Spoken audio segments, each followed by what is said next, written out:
오늘은 유럽 역사의 흐름을 정말 크게 바꿔놓은 한 인물을 만나보려고 합니다. 바로 성 레미지오인데요. 이분의 이야기는요, 그냥 단순한 종교 기록 그 이상이에요.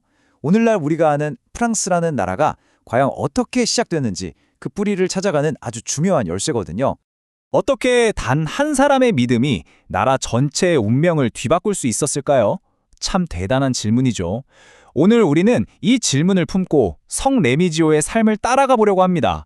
과연 한 개인의 신념이 어떻게 거대한 왕국을 움직이고 역사의 방향을 틀었는지 그 담을 함께 찾아보시죠. 자, 그럼 어떤 순서로 살펴볼지 한번 볼까요? 기적 같았던 탄생부터 시작해서 젊은 주교 시절, 그리고 프랑크 왕국을 통째로 바꾼 그 결정적인 순간, 마지막으로 그가 남긴 유산까지 이렇게 6단계로 차근차근 따라가 보겠습니다. 첫 번째 이야기, 바로 프랑크우의 사도라는 그의 아주 영광스러운 칭호에 대한 건데요. 이 이름 안에 그가 역사에 남긴 거대한 발자취가 그대로 담겨 있다고 할 수 있겠습니다. 이게 참 재밌어요. 레미지오라는 이름 자체에 이미 그가 어떤 삶을 살지 예고되어 있었다는 건데요.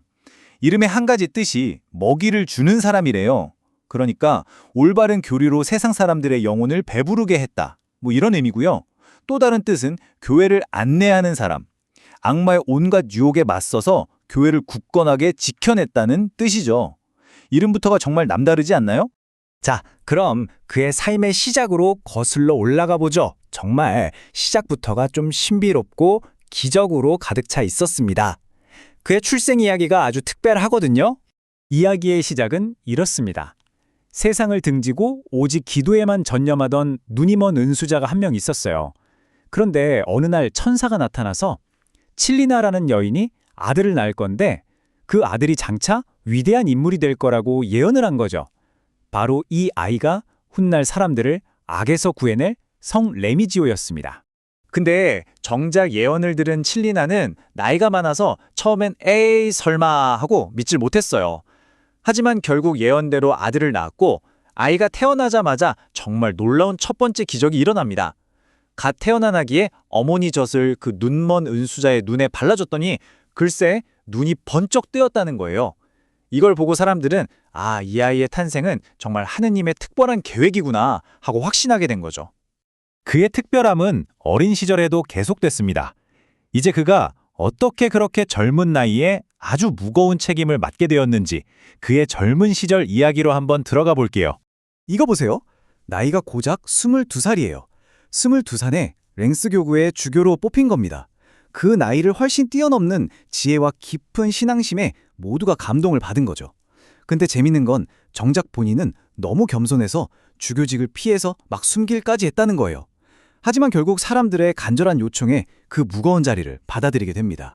그의 온화한 성품과 또 신의 은총을 보여주는 일화가 또 있는데요.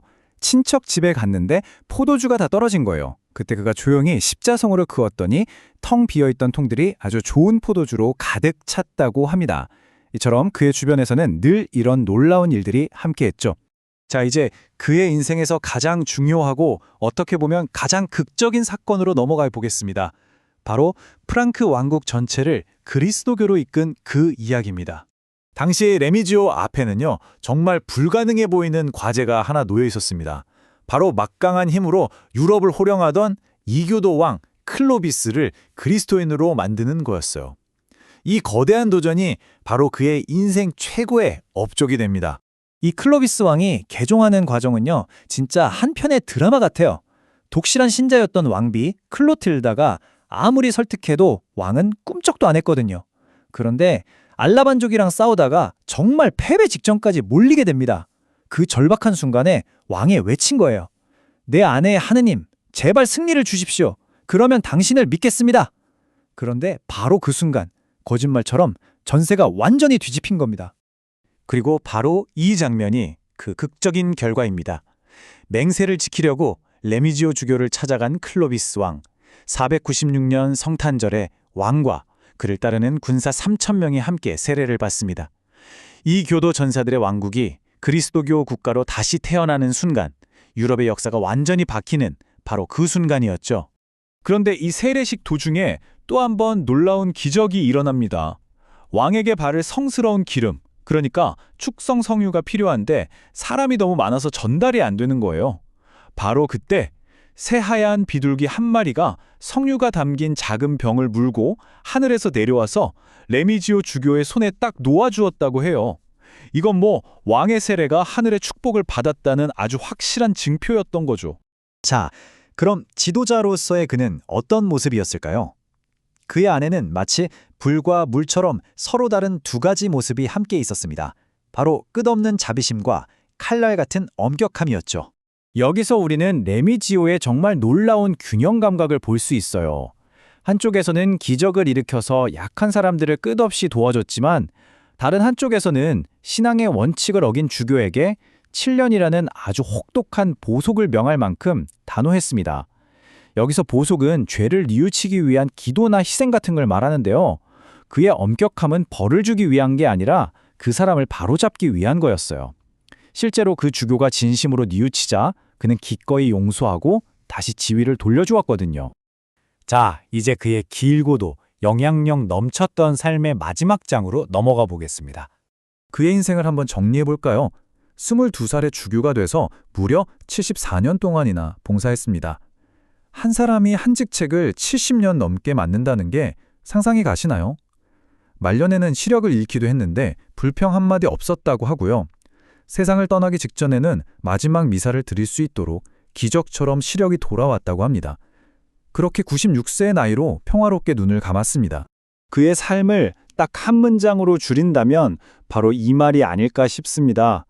자기 자신에게는 누구보다 엄격했지만 다른 사람에게는 끝없이 너그럽고 자비로웠다는 것. 이게 바로 시대를 뛰어넘어 그가 우리에게 남긴 가장 큰 가르침이 아닐까요? 성 레미지오의 삶은 오늘을 사는 우리에게도 참 중요한 질문을 던지는 것 같아요. 따뜻한 자비심과 흔들리지 않는 원칙. 이 두 가지를 우리 삶 속에서 어떻게 조화롭게 가져가야 할까요? 한 사람의 굳은 신념이 역사를 바꾼 그의 이야기는 오랜 시간이 흐른 지금도 우리에게 깊은 울림을 주고 있습니다.